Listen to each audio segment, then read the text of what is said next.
River Road, you got me running way back home. River Road, you got me running all night long. You got me singing some canal boat song. River Road, you got me running all night long. Hello, everybody, and welcome to another episode of Niner Nuts. Dan here along with James and Eric. Gentlemen, say hello. How are we doing? Hello, Niner Nation. Sorry. What's up, everybody, on Terrible Monday? Yeah, no, this is not Victory Monday. Usually when there's big news, I joke like, oh, well, we got the Deadpool trailer. That's what we're going to spend the next hour talking about. But no, this is a rather somber, not Victory Monday, as we fell once again to the Kansas City Chiefs in the Super Bowl. This time, it went into overtime. Final score 25-22. Nerdy number stuff. Purdy had a 89 passer rating, 255 yards, only one sack, surprisingly, and one touchdown. McCaffrey, he went over 100 total yards, best receiver and runner of the game. He had a receiving touchdown and 80 yards and 80 yards rushing, so 160 total.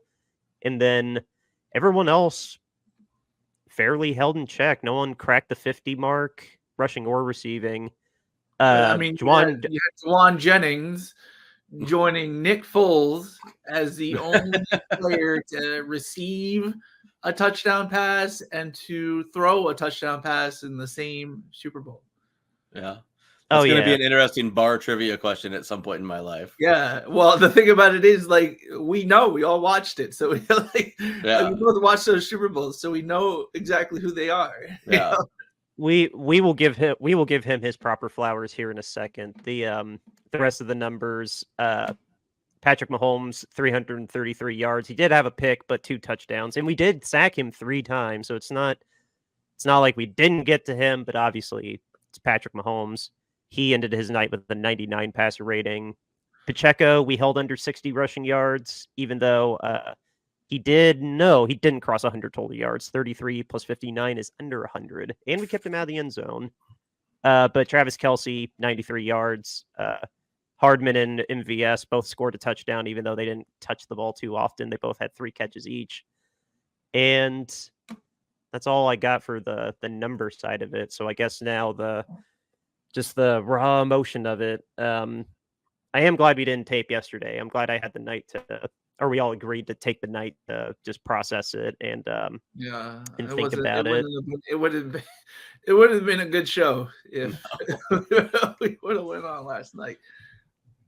Man, I went through my fiance could tell you, I didn't break my TV or I didn't go full Dallas Cowboy loss, but no, of course I screamed the F word into my pillow and just had to sit there in silence for a little bit, and then got emotional when I called my mom because my dad's not here anymore, and then called you, James, and then I mean, I kind of embraced it. I mean, it was interesting texting you, Eric, about how you were processing it, and I just kind of, I don't know, I've tried to just not take it in stride, but I found this one a little easier to take. I'm really trying to find the silver linings in this loss. Really, the fact that we got to go into overtime, I think that negates a lot of the issues that, not negates, but I think that countered a lot of the stumbling that we did. Missing points, the missing extra points, the only one that still really bothers me. But otherwise, I mean, we can break down all those mistakes. We got plenty of talking points to talk about, but just, I still am really proud of this team. Good God, I honest to God don't remember a better game from our defense. And that's really what this game came to. Patrick Mahomes is Patrick Mahomes, and then us as a unit were a top flight offense. But if you want to sum up what this game really came down to, it was whose defense was going to crack first. And both of our defenses just showed up.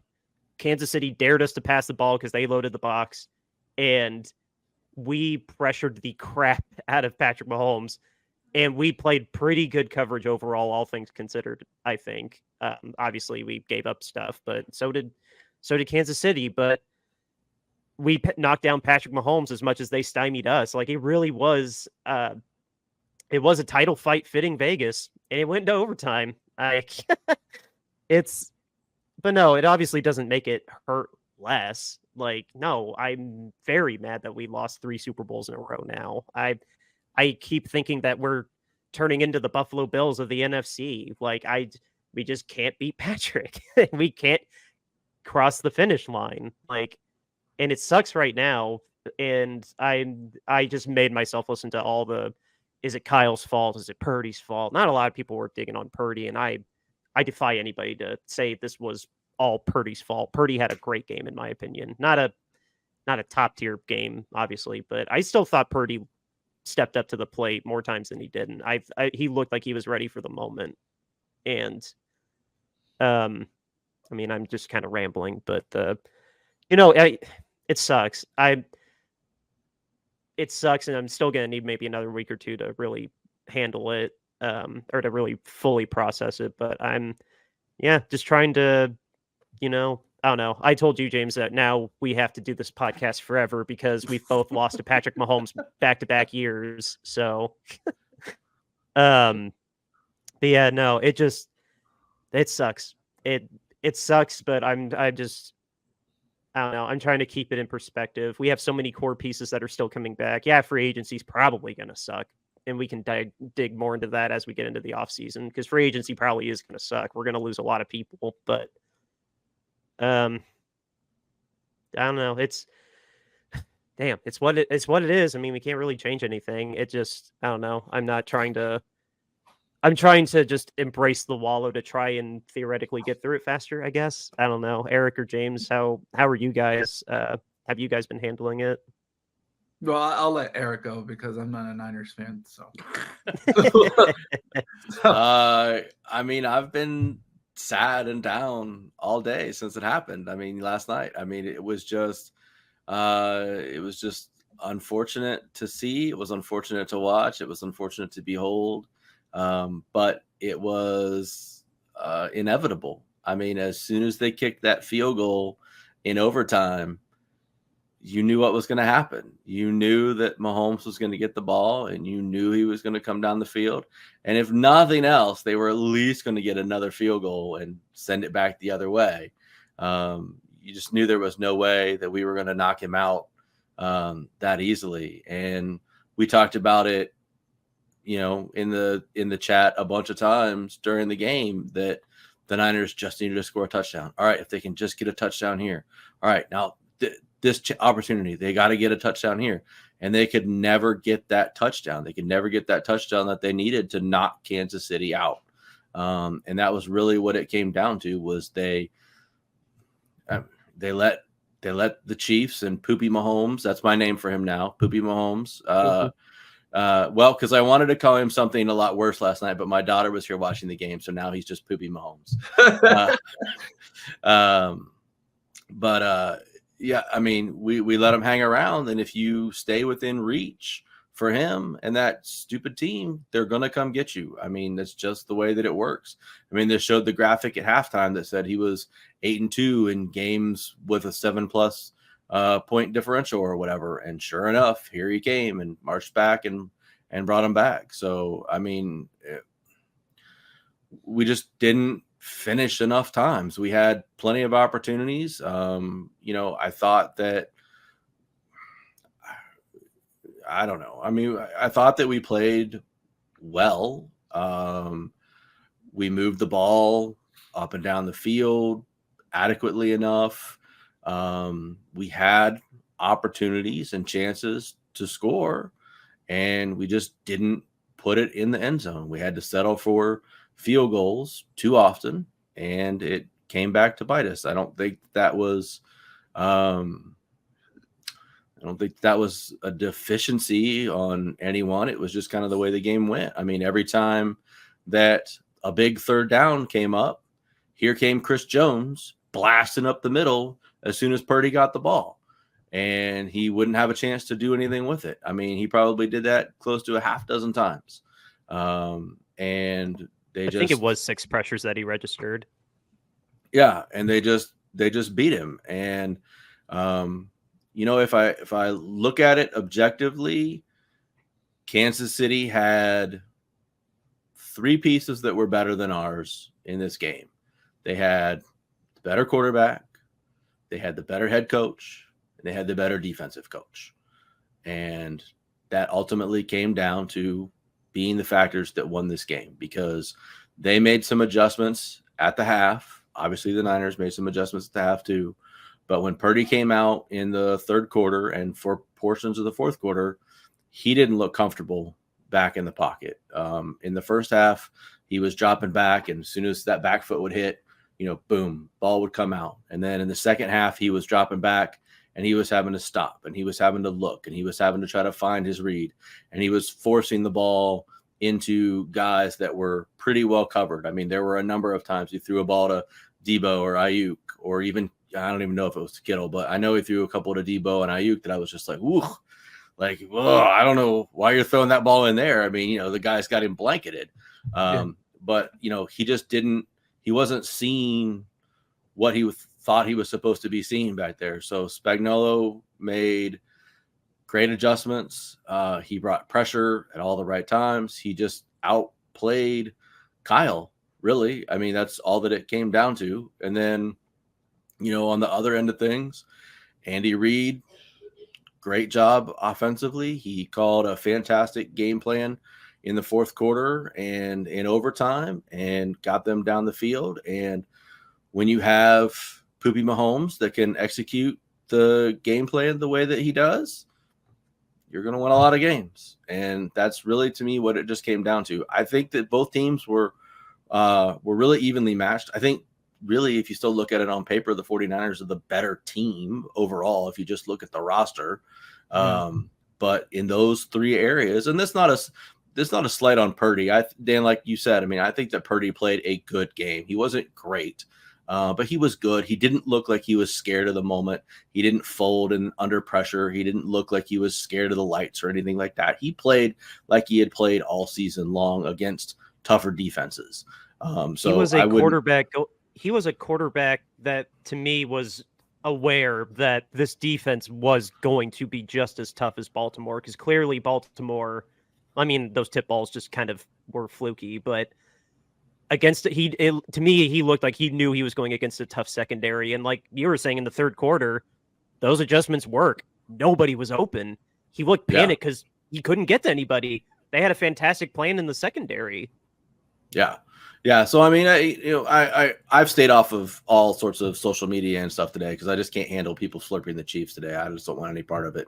But I hope that nobody is hating on Purdy today, because he didn't lose that game for them in any way, shape, or form. He played fine. He played good. There was nothing wrong with his performance. But Mahomes was just better. I mean, he did the things down the stretch that mattered and made the difference. And the play calling on both sides for the Chiefs was just better. And that's what happened. So I was glad that the 49ers didn't beat themselves. We had seen them in the first round against the Packers, and the first round and the next round against the Lions, where they sucked in the first half and really were just beating themselves and had to dig out of those holes. So it was really nice to not see them beat themselves in this particular Super Bowl, but they just got beat by the better team that night. And that's just kind of the way that I've been trying to sort of process it along. Trent almost beat us. He that one drive where he got called 2 plays in a row. Yeah. That was scary. But no, I couldn't agree more with you. It's just the who could execute in the right moment. And I mean, I didn't think our plan was that bad. But no, obviously at the end of the day, Kansas City coaches, if you had to pick one, they called the right plays because they got it done. I do want to push that. I thought Steve and Kyle were up for the challenge, and I admire that we had the guts to take it in overtime, and we got to the 5, and Chris Jones was the only reason that play didn't work. That was the right play call. Juwan got open. Just Chris broke the line faster than he got open. That's my last rebuttal on that part. James, what did you think objectively? Like, because you were the most emotionally disattached of the three of us. I think was this objectively a great Super Bowl to watch?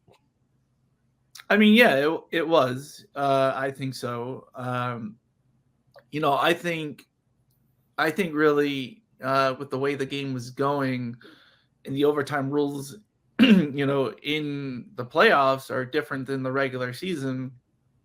Wondering why Kyle, winning the coin toss, would elect to receive instead of kicking the ball away, knowing that no matter what, you're going to get a possession, whether he scores a touchdown or whether he scores a field goal.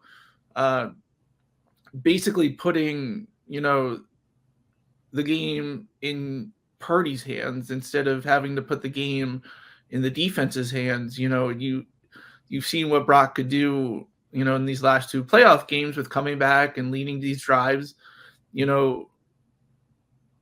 I think Shanahan should have elected to kick.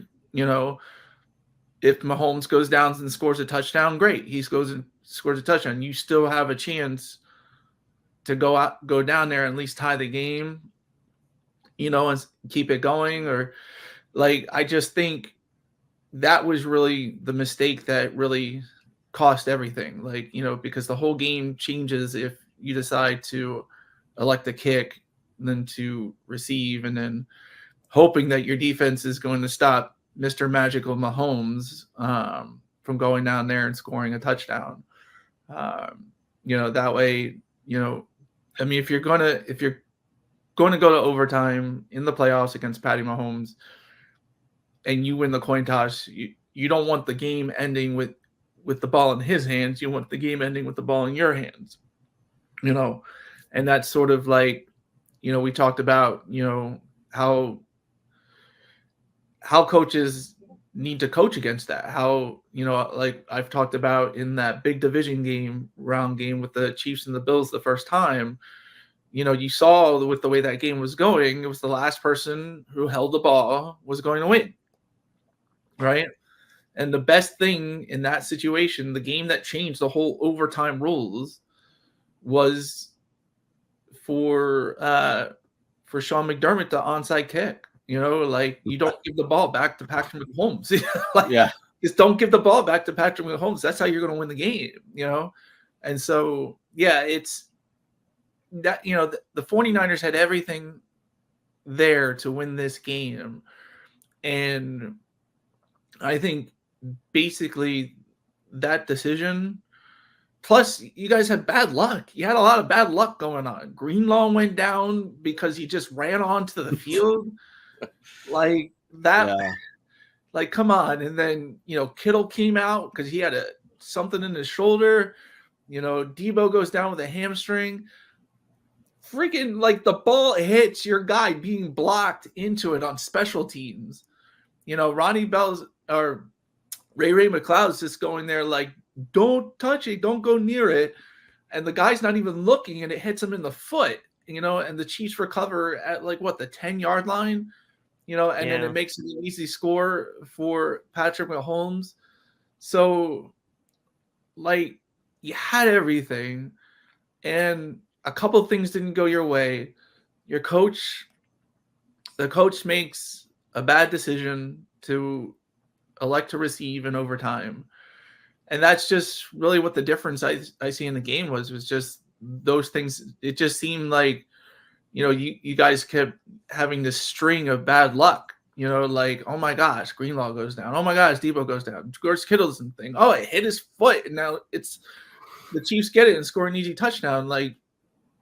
It was there. It was you guys. And even with all of that, even with all that bad luck, you guys were still in the game. You guys still could have won the game. It wasn't like the Chiefs just overtook you and tried to, just ran away with it after those mistakes and after those injuries and things like that. But it was all there. It was all there. You had the team, you had the roster, you had the coaches, you had everything you needed to win that game.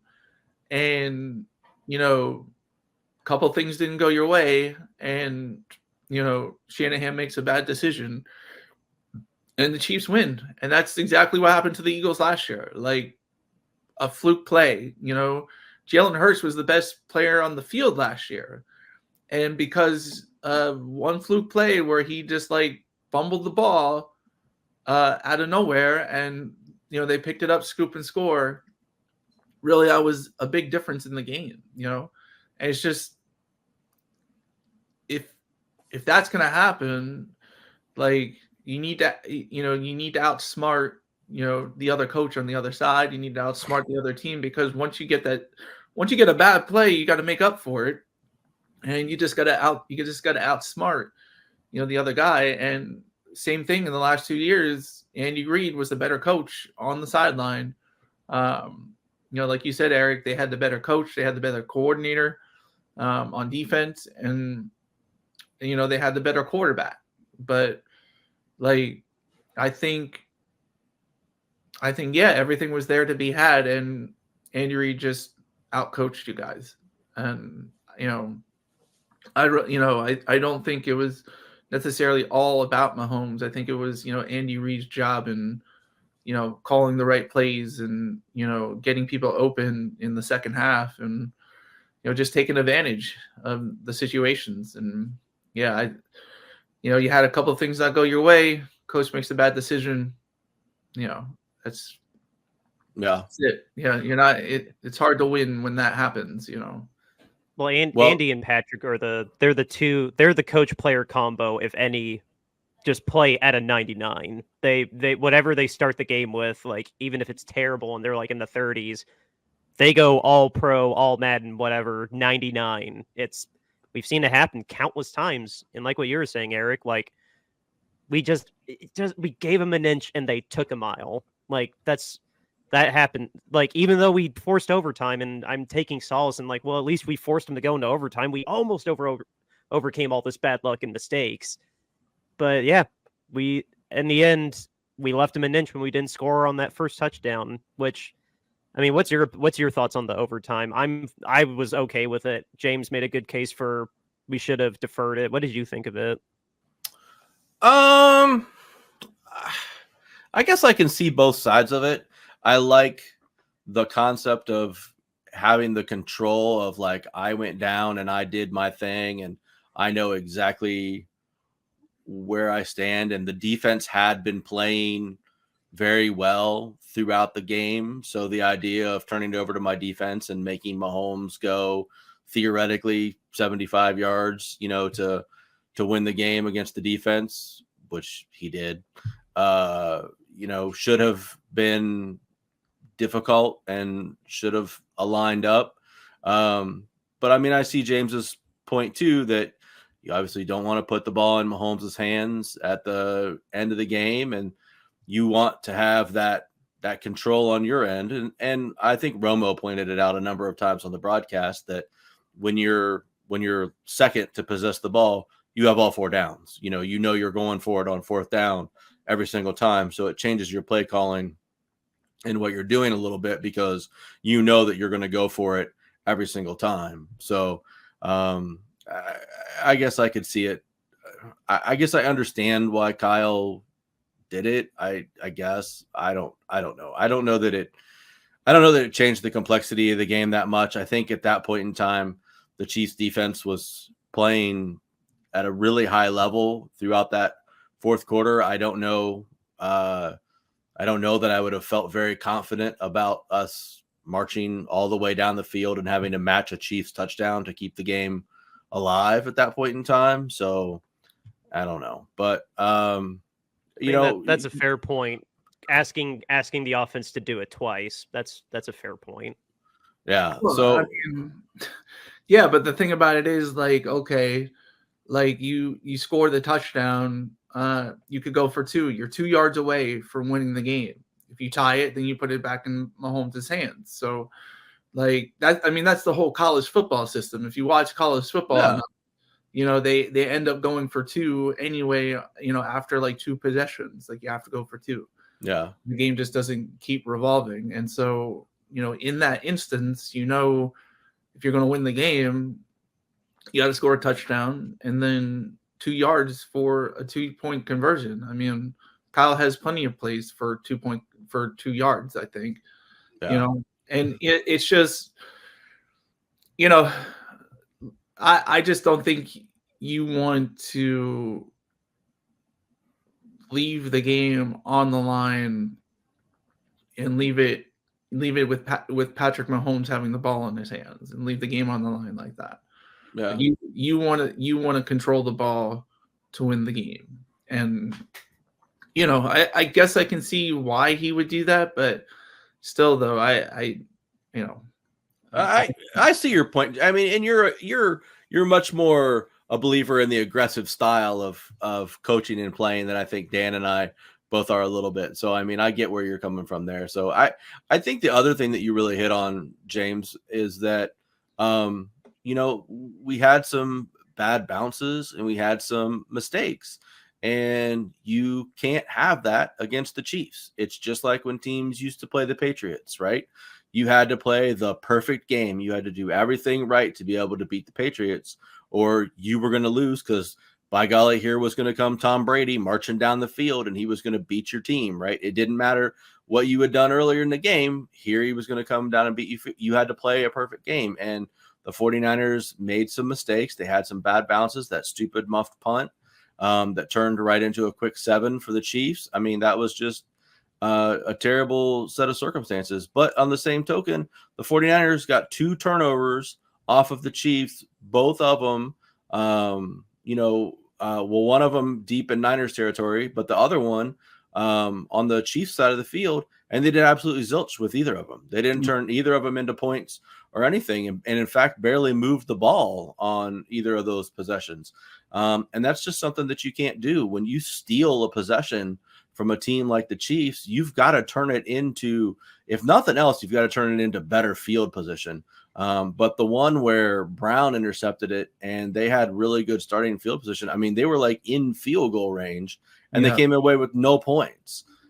You just can't do that. You have to get something out of that situation. And they completely botched that series and left everything on the table with that. And that really hurt them. So, I mean, we could talk about the missed extra point too. I mean, when you do the math and shuffle things around, I mean, we're sitting here saying like, well, missed extra point, big deal. But like, I mean, it made a difference in the game. I mean, the Chiefs would have had to go for a touchdown instead of a field goal at one point in time. So I mean, that's what I mean that was the most critical mistake, I think. Or if you lump bad luck and mistakes together, that was the most consequential one to me. Not any of the fumbles, not the punt, not us electing to receive it in overtime. The fact that it was 3 points and we left it up to them they could have still won with a touchdown, but hey, we got a safety net of a field goal with a guy that just took our record away from our kicker that didn't even get to hold on to it for 2 quarters. Like, I don't know. I could see a pessimistic person saying that, well, they kicked a even longer field goal and you had a muff punt. Like, you guys are just going to lose. It's a matter of when. But no, I think that was the biggest nail in our coffin was when Moody missed that kick. Like, was he gonna miss? Do you guys think he was gonna miss it anyway with the way that he did kick it? It just got blocked. I mean, I think seeing the replay, like it didn't look like, I don't think it looked like he got his foot properly on there and he kicked it off his own ankle. They were saying that's what I mean. It looked like he was gonna miss it anyway. Yeah, but I mean, they were saying was basically missed upon lack of focus. Like he didn't, it was a high snap and lack of focus. Like he ended up kicking it into the hands of the people. He ended up going low and it, kicking it high, kicking it too low where they could block it, So I mean, I looked at that as possibly a mental error by Moody, by the way he, by the way that looks like how he kicked that ball. So it wouldn't have gone in I don't think it would have gone in even if it passed his hands, but still that was like, it looked, the way they were showing it on the replay was that it was a mental error. Like he lost focus and because of a high snap or something, and then ended up kicking it off his ankle instead of the way he should have.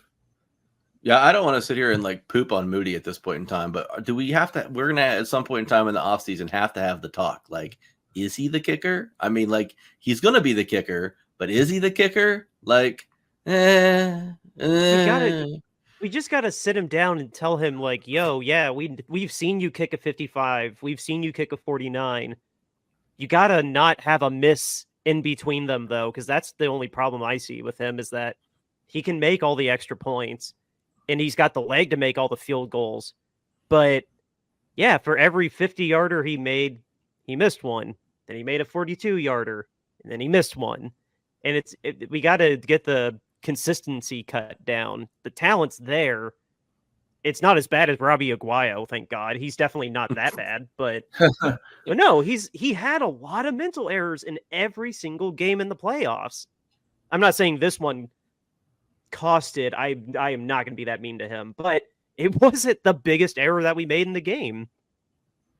Yeah, I mean, anytime that you, again, harkening back to what I'm pointing the wrong way, harkening back to what James said earlier, you cannot make mistakes. You can't have issues and blunders in a game like this against an opponent like this. And unfortunately, that's a miss, because otherwise now it's 17-13, and instead of them driving down the field and kicking a Butker 57-yard field goal or whatever it was that he kicked, now they've got to try to drive for a touchdown. And I mean, our defense was playing well. It played great in the first half. It was playing well in the second half.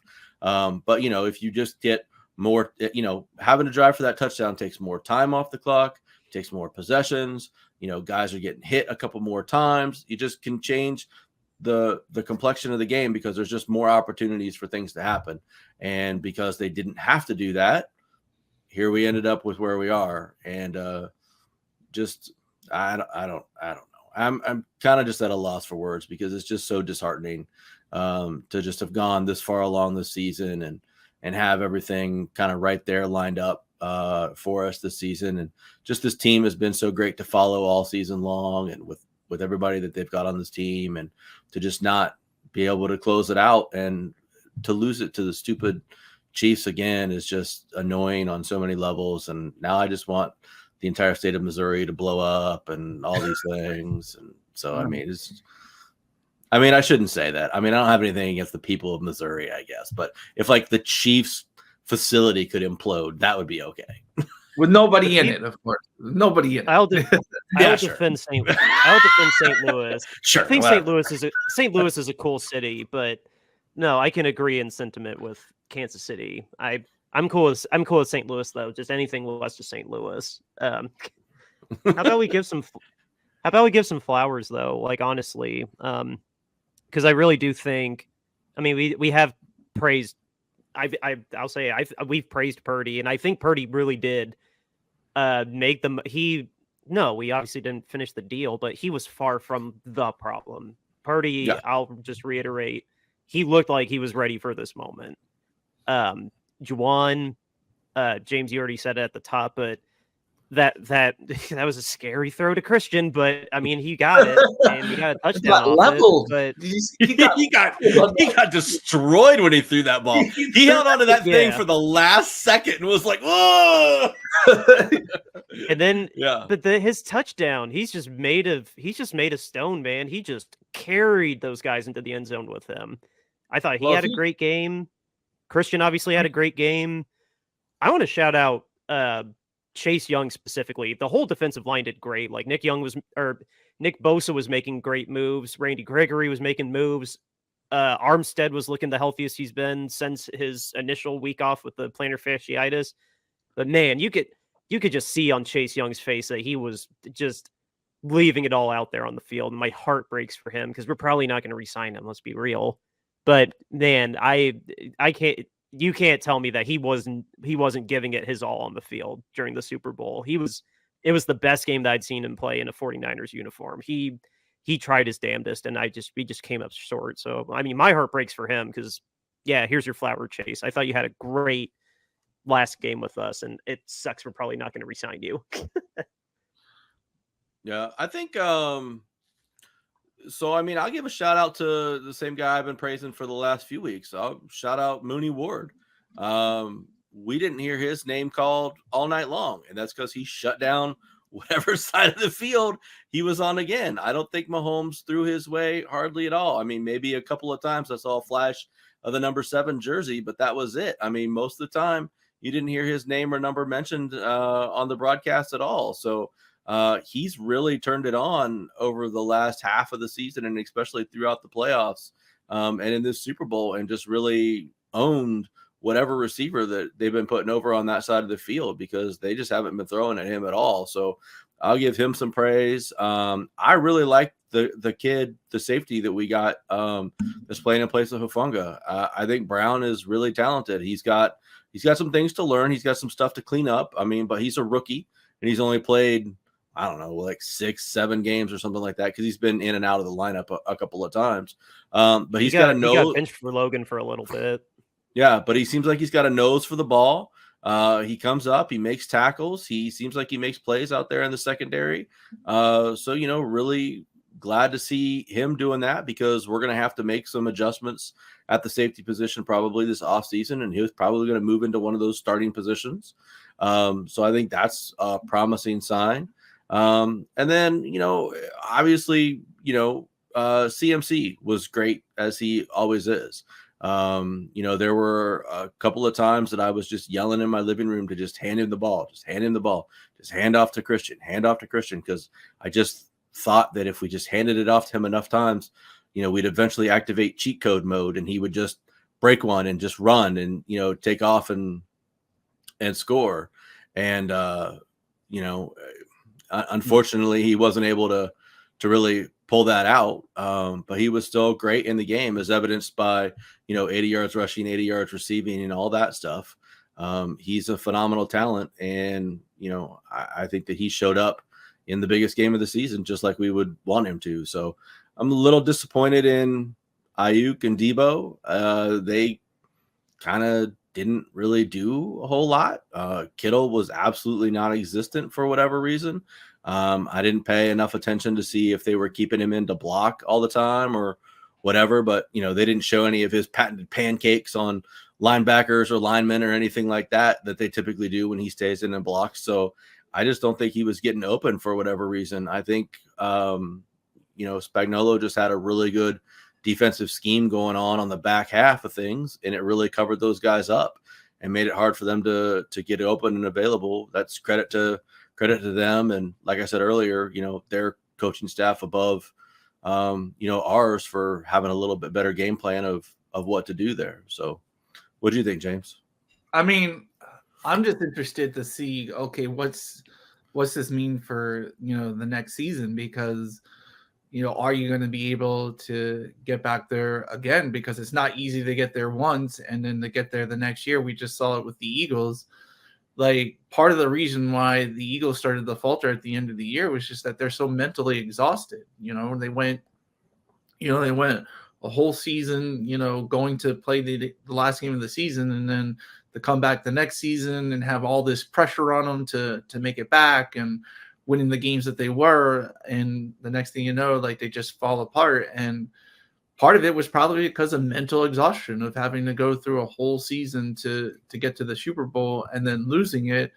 How exhausted are you at the end of that? And then you got to come back the next year and try to get back that same magic that you had last year. And it's really, really tough. The last NFC team to go back to a Super Bowl after losing it the year before is the Minnesota Vikings way back in the 70s. So like, that doesn't bode well. it doesn't bode well. And, even for part of the... Oh, sorry. I was saying, don't quarterbacks that lost their first Super Bowl appearance not go back either? Isn't that what the stats say too?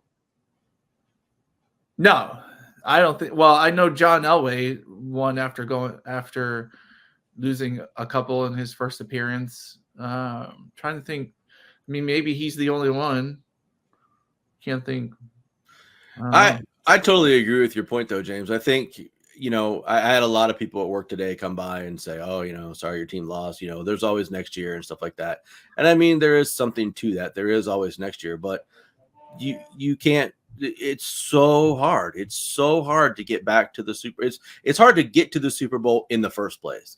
It's so hard to get back to the Super Bowl because you have to have so many things go right for you over the course of the season. I mean, like, let's be realistic. The Niners were very fortunate this year in terms of injuries. They barely had any real injuries. We lost Trent and Debo for about 3 games in the middle of the season. Outside of that, we had some players here and there go out, but no one was gone for extended periods of time. What happens if next year is like 2020, where the injury bug just like grabs everybody on the team and completely devastates the roster? Then we're done. I mean, we're already going to be down Greenlaw to start the beginning of the season. Well, I mean, Aaron Rodgers said you can come back from an Achilles tendon injury in like 2.5 weeks. So maybe Greenlaw will be back ready to go in no time. But, well, so many it's things. February. Have to go right. He might be back. He might be back in October. Honestly, like, I know might. Tony Gonzalez tore his Achilles on the last game of the season when he was with the Kansas City Chiefs, and he was there. He was back opening day. Yeah. So, I mean, that would be great. But I mean, it's just the whole point of so many things have to go right for your team to make a Super Bowl run as it is. Yeah. And just, like you were saying, James, the mental exhaustion of like, you put everything that you had into this season, all the blood, sweat, the tears, just the mental focus. And then you got all the way to the mountaintop and you got to the very tippy top of the peak. And then somebody at the top was just like, nope, boop, back down you go.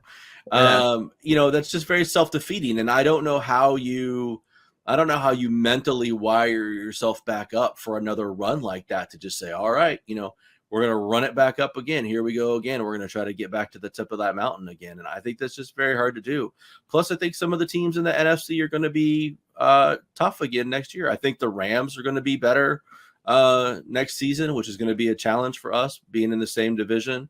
A couple other teams are going to improve too. So, I mean, I don't think we can sit here right now and just be like, oh, well, you know what, we're going to bring back, 90% of the roster. So no big deal. We'll be right back in the Super Bowl. I think that's just fool's gold.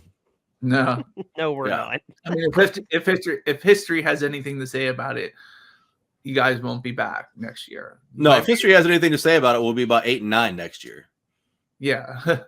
I mean, you got to remember too, though, like, no, the odds are very much against us. I'm not saying that, but we have the right coaches and the right front office that at least are going to do everything in their power to give us a shot at it. Like, we're the team that have been to 3 NFC championships in a row and 4 of the last 5. Like, that's our bar. Anybody that comes into our building knows that's our bar. And Kyle runs a hell of a tight ship, and John Lynch. Not John Elway. He's a terrible executive. Yes, the opposite. The good John. The opposite. Yeah. John Lynch is incredible. He's an incredible GM. This is a very daunting task that we're going into. I actually have Sports Track up here. I'm not gonna. I mean, I can share my screen if you wanted to look, but if you just go to sportstrack.com. It's a phenomenal breakdown about our salary cap situation and who's a free agent and who's in a contract year, because a lot of people don't separate that. Like, a lot of free agent lists, yeah, there's free agents, but Brandon's clearly the number one priority, a contract year guy. But yeah, we have a very daunting financial situation this year. It's not as bad as the Saints a couple years ago, and it's not as bad as the Rams were last year or this year, but it's still bad. It's not an ideal situation. We're probably going to lose a lot of free agents. Like, I was looking at the list. I don't know. I hope we can keep a couple of them, but no shot in hell we're even keeping half of them. Well, I haven't looked at the whole free agent list, so I don't know everybody that's eligible yet. And we can do a whole nother show on that. That'll be a fun topic to do. But I mean, it's our whole defensive line. Oh, well, I mean, but you make a good point though, Dan, is that like, we're the standard in the NFC at this point in time, just in terms of where we've been the last few years and the record and things like that. James, maybe the Eagles too, but for the most part, it's one of our 2 franchises, right? So I mean, they shouldn't have a problem attracting talent. That shouldn't be the problem. The problem is just going to be finding and getting creative with the money so that they still can pay the people that they need to be able to pay and get the people in. But getting people to come play for the 49ers, I mean, that shouldn't be a problem in any way, shape, or form. They should have their pick of whoever it is they want. And in terms of our own free agents coming back, I mean, unless you really just want to chase a big pile of money, which some guys will, why would you go anywhere else? I mean, by all accounts, the culture that the Niners have built is fantastic. The organization seems to be run in a fantastic manner.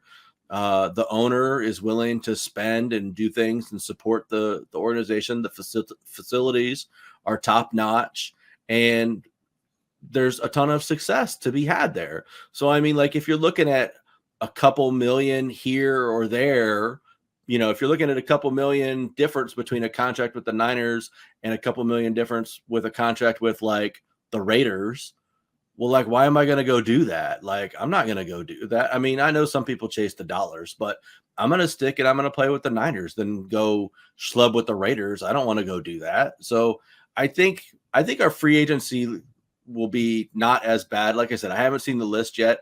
And I think these guys are, I mean, they did it last year. They wanted to run it back. They felt bad and they felt like they got gypped with the whole Purdy thing, getting hurt in the NFC Championship game, and they wanted to run it back. I think you're going to have some of that in this same situation here again. I think you're going to have a lot of these guys. They're going to be like, you know what? I'll take a 1-year deal and we'll run it back and we'll see what happens. Well, and another thing you'll have going for you is like you're not going to lose your coordinators too. Like the Eagles lost both coordinators, you know, this past year. And that really lost Clint Kubiak. Yeah, but I mean, he's not. I mean, Kyle's your offensive coordinator. You're not losing Steve Wilkes, you know, so that is a positive, and that continuity that you'll have with the offense and the defense is there. Like one of the things that happened with the Eagles is we lost both our coordinators to head coaching positions, and then we had to replace them, and that really didn't go so well. You know, just promoting within, and so yeah, so that, you know, you at least have both coordinators coming back. So that is an advantage that you'll have this year going into the season that the Eagles did not coming off the Super Bowl last year. So you have that going for you. But running everybody back is also not the answer. Like, you know, you have to improve. You have to get better. And you know, you're going to be losing some people. You're going to have to hit on those draft picks. You're going to have to, I mean, with cap hell that you're almost in, you know, it's going to be interesting to see what happens. But I mean, it's very just close to it. Yeah, we got one more year. That's why I'm saying that I think we're going to be able to like mostly run it back because we got one more year, and then it becomes a big problem. Yeah, it's obviously Brandon. Like we thought, we thought Nick was a contract saga. God, I really don't want Brandon to be a contract saga going up into training camp or going to the regular season. Sorry, literally right until the week before the season starts. I really don't want that to happen again. Reason why John's a bad GM because he has holdouts. Yeah, no, it's because Nick Bosa has a hard nose for an agent. That's what it boiled down to. Yeah. I mean, they're going to get a deal done for Ayuk. I don't think they can not pay him. I mean, I don't see any way that they can do that. But, you know, Ayuk's got to start doing a better job. If he wants to truly be a number one receiver in the NFL, which I think he has all the tools to do, he's got to do a better job of getting open and winning these matchups. He's been virtually non-existent for the playoffs, to be honest. I think he had like 3 catches in this Super Bowl for a guy who's supposed to be our number one receiver, and he just is disappearing. Now, I know they're doubling him a lot, but you know what? Guys like A.J. Brown, Tyreek Hill, you know, they all get doubled, and they still get open, and they still make plays. So he's got to take it to that next level and figure out, you know, when I'm getting double covered, what do I do differently? How do I shake this double team? How do I get open still? Some of that might be Purdy's fault too. Maybe Purdy doesn't want to throw to him when he's got that double coverage on him or whatever. I'm not sure. So it might not be all be Brandon's fault. I don't want to shit on him too hard, but but he's Well, got if to anybody's been he's got to elevate it if he wants to truly be like, I view him as sort of like a 1B right now. You know what I mean? Like, he's not as good as some of those 1A receivers. He's not a Devontae Adams. You know, he's not a Tyreek Hill. He's not an AJ Brown. He's not in that top tier right now because he's not absolutely dominant on a week to week basis. And we need him to get to that level. I think he can. If anybody can, it's going to be him. Like you've seen all 4 years that we've had him. He was in the doghouse, and then he was a very solid number 2. Last year, he really, really showed signs of being a number 1. This year, he was objectively our number 1. You said solid number 2. Thank you. Oh, everyone appreciates a solid number 2. If anybody's not noticed, when we do ads, I'm not above making inappropriate humor. I'll just let that sit there for a minute. Maybe the picture's a little too big, but pay very close attention. I deliberately put that inappropriate joke in there every single week. So yeah, I mean, I think we have a lot going for us, and I think, and you know, there's always the possibility of coming back. There's always the possibility of getting back to Super Bowl, but it's not something that you can take for granted, and it's going to be a really hard task. And I don't know that they're going to be up to the challenge. It's a grueling, grinding way to make their way back, and it's a feat that, like James said, hasn't been accomplished since the Vikings did it way back in the whenevers. And yeah, and I mean, you know, that just doesn't bode well for us. I mean, could we probably make it to the NFC Championship game again? Probably. Are we going to potentially lose in the NFC Championship game again? Could. I mean, I was like the. It's Kyle's MO. I mean, if we, yeah, I don't like reading into narratives like. I mean, well, no, I do, but that's Kyle's MO, and he gets to live with that as his reputation. Amazing regular season, and then find a way to trip on your own ding dong in the playoffs. Like it's what it is. I don't think that Kyle coached a bad game. I want to say that. I think that's important to say. So I don't think that Kyle coached a bad game. I really don't. Yeah. And I don't think that Steve Wilkes coached a bad game either. I really don't.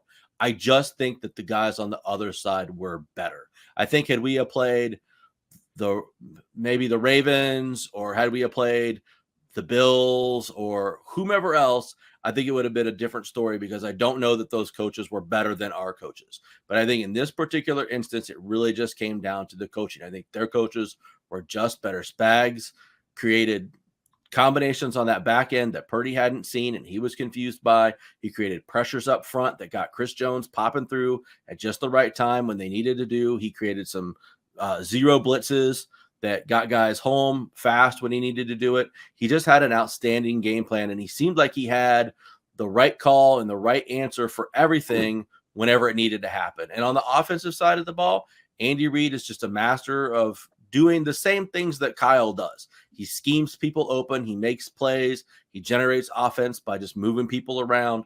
I mean, they're kind of like peas in a pod, essentially. And Andy Reid's been doing it for longer than Kyle's been alive, probably. Not quite exactly, but, you know, he's been in the game for a long time. He's got 20 more years of coaching experience on Kyle. And I think Kyle just needs to coach for a bit longer to really get it down. And I think he'll get there. I think he'll be there. But I didn't think that either of our guys coached or called a bad game. We just got out coached. Yeah. That's not a bad way to sum up this game. But honestly, I think with that, unless James, you have any, I don't have any last thoughts to add to this. James, did you have any last thought you want to add to this? Or Eric, if you had a more formal last thought? No. Just pain. Just pain. Yeah. I mean, I'm just disappointed. It's going to hurt for a long time because we were so close. And there were so many opportunities to just deliver that knockout punch, and we just couldn't do it. We just couldn't hit the haymaker. It was like uppercut after uppercut going at him, and they just kept dodging it, and dodging it, and we just couldn't connect. And let them hang around, and here we sit Losers of the Super Bowl. I'm It just sucks. I'm just glad James. we don't have to answer the question like, what do we do with the podcast? No, like if they would have won, what do we do with the podcast? The podcast is only around till day one, and so like last week you clearly didn't listen because I said we're not canceling the show. I made that formal proclamation while you were in your leave of absence. Yeah, I didn't get a just chance. They wouldn't let me listen to it, but yeah, I mean, that is, I was like, man, like, what are we gonna do if they win the Super Bowl? Like, do we continue the show, or or do we make it like an Eagles podcast and then we wait for the Eagles to win the Super Bowl? Could that happen? We just keep changing the podcast to whoever we want to win next. Yeah, we can call it Bird Nuts, the Bird Nuts, and so eventually we become a Falcons podcast just because. Yeah. We're like, the Falcons need our help now. We'll be the Falcons podcast. Yeah. You did just inspire one last thought for me. I just let it hurt for however long it needs to, but then just hang up your banner and appreciate the good that did come out of the season, because I refuse to believe this season was for naught. It was a hell of a run we went on. This will be the last time I probably like wear this. I think I'm going to replace this hat and put it there. But yeah, 30 teams in the NFC or 15 teams in the NFC wish that they were there instead of us. So I mean, no, don't ignore the pain. Of course, embrace it, work through it, and then just put our big boy pants back on and let's get ready for the draft and free agency. Nothing else we can do. It's what it is. It sucks, but we will get through it together, gentlemen. I think with that though, I think it's a good time. Going on an hour now. I think it's a good time to give a word to our wonderful sponsor that has been with us for the entirety of the 2023 season, Royal Retros. And what is Royal Retros? Is your go-to place to have football. What happened to Dan? They do have all sports on there, all the major sports. But for us 49er fans, check out the Candlestick Collection. I believe it's still up there. And it's got the Bay Area in mind for this curation of jerseys. When you find something you like, use the promo code Shady Sports and get 10% off of your order. Again, it's promo code Shady Sports when you check out. It helps us out. It helps Shady Sports Network out. And just go check out royalretros.com and go get yourself an authentic jersey today. James, let the people know. We've teased it a little bit. I elaborated. We had to reschedule what we were going to do, but you fill in the people on this awesome little charity we've been doing.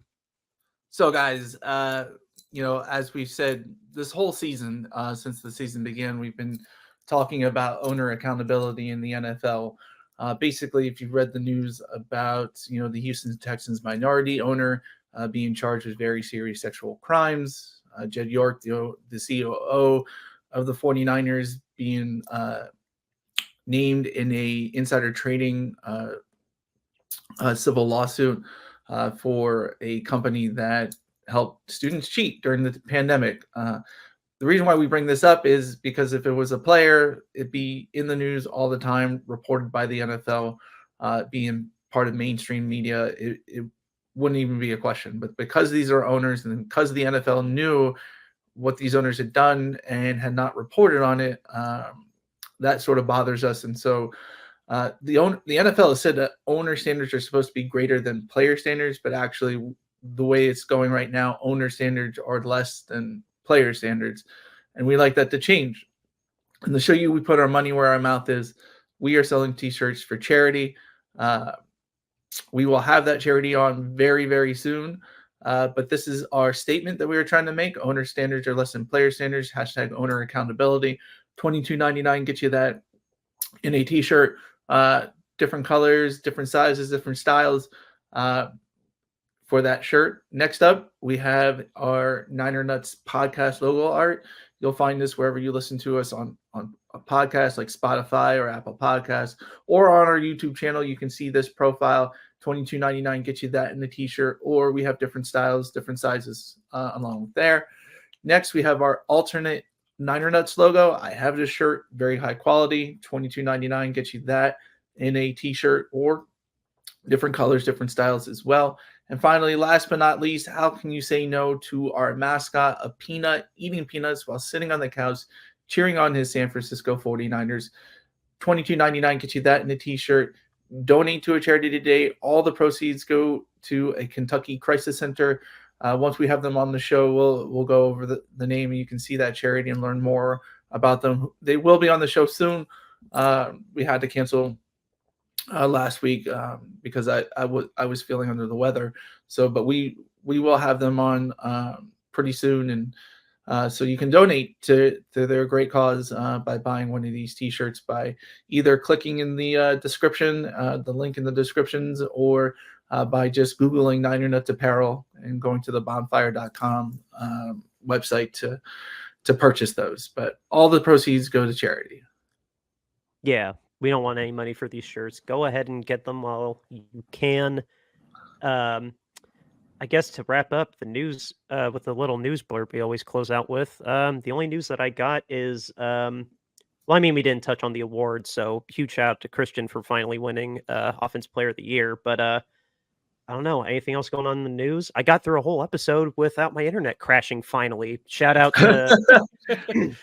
I don't think he wants me to name drop him. I did get the specific name and number of somebody that was very, very helpful. So I will withdraw my criticism of Spectrum at the moment. But yeah, I survived a whole hour episode without one single crash, except for that little thing I had to step away for. You guys got anything? You guys got anything you want to close? I guess the season with. All I wanted to say was I just wanted to give you, James, and you, Dan, both a big shout out for bringing me on and making me a part of the show. It's really been great to be part of this ride and part of this journey and get to do all this with you guys on a weekly basis, multiple shows a week, and just be part of this whole fandom and do the thing that we do here. It's a ton of fun. I look forward to it every week. We've got a fun text chat that we've got going on now, and we're shooting memes and whatnot back and forth during the day, and it's really just a lot of fun. And it's great to have met you guys and become fast friends, and just want to thank you guys over and over for welcoming me in and making me part of your family here on Niner Nuts. So thank you so much for that. I'm so fortunate. Well, we're definitely glad to have you, Eric. I mean, pretty much it was a no-brainer, and so we're glad to have you on. Very fast meeting. yeah. So I mean, it's just been a pleasure, doing this with you guys. Now, Dan, now we're going on our third year with this podcast, which is crazy to think. Like we started it 2 years ago, and it's like, we're here. We're on a network where we have another co-host. Shout out Sam. Shout out Sam. I mean, now we have a sponsor. So it's definitely been great this whole year, going through it with you. I'm excited to see what happens this coming year, because things have just gotten better since we started it. So yeah, Eric, you've been awesome. Yeah, how immediate our chemistry was. James and I, yeah, it was a very quick meeting. I said that in a joking manner, but it was. I've very much loved having you on. James, thank you for getting me out of my little hiatus that I was taking, stepping away from the mic, and this has been an amazing endeavor. And yeah, it's weird. I didn't call this a season finale in my head until just now, but I mean, yeah, it's what it is, and we're going on to year 3. Jesus Christ, it's wild. I'm so thrilled to be going at it with the two of you, though. We're just gotta, like I said, put our big boy pants on, and we're gonna tackle season 3. Sam didn't cancel us, so and I didn't cancel us. I made that proclamation loud and clear, though. I didn't care if we won or lost. We were coming back for season 3. And I guess I should tell everybody that. What, James? Oh, we should shout out our regular viewers, our regular viewers who watch us every single week on the wrap-up show. Like, you guys are great. The fact that you come in week after week after week, and, just watch us or listen to us. I mean, I think we've expanded past our family and friends now, and I think we actually have some actual legitimate fans and who watch us on a regular basis, and we like to thank you. We enjoy doing this, and we enjoy doing it for you, and just honestly, we're hoping that one day that Dan gets to see the 49ers win the Super Bowl. That's what the whole point of this podcast is, and we're just glad and now Eric too. Well, Eric's seen Joe Montana, so yeah, I have seen all of the Super Bowls. Yes, he has seen all of the Super Bowls, so I am that old. Yeah, I would just I like to thank the fans that are watching us on a consistent basis too, who for sure, given Sam a reason to keep this podcast going. Yeah, for sure. Yep. Big shout out to everybody that watches us out there in Niner Nuts land. We love you. Yeah, just 100%.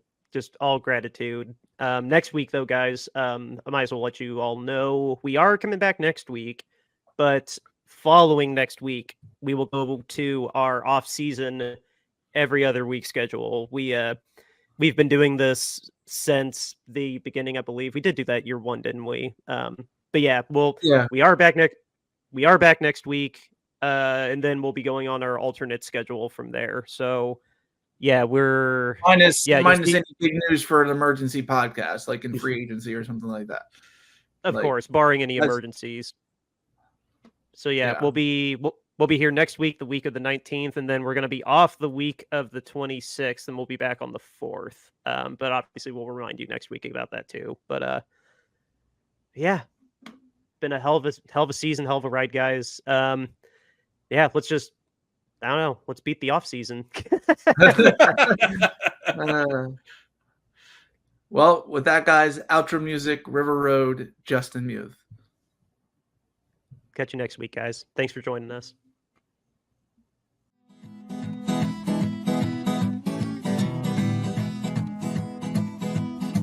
River Road, you got me running way back home. River Road, you got me running all night long. You got me singing some canal boat song. River Road, you got me running all night long. River Road, where have all the women gone? Have they kissed her hand and waved you bye-bye? Have they thought about crossing your double yellow lines? River Road, they love the way you whine and cry.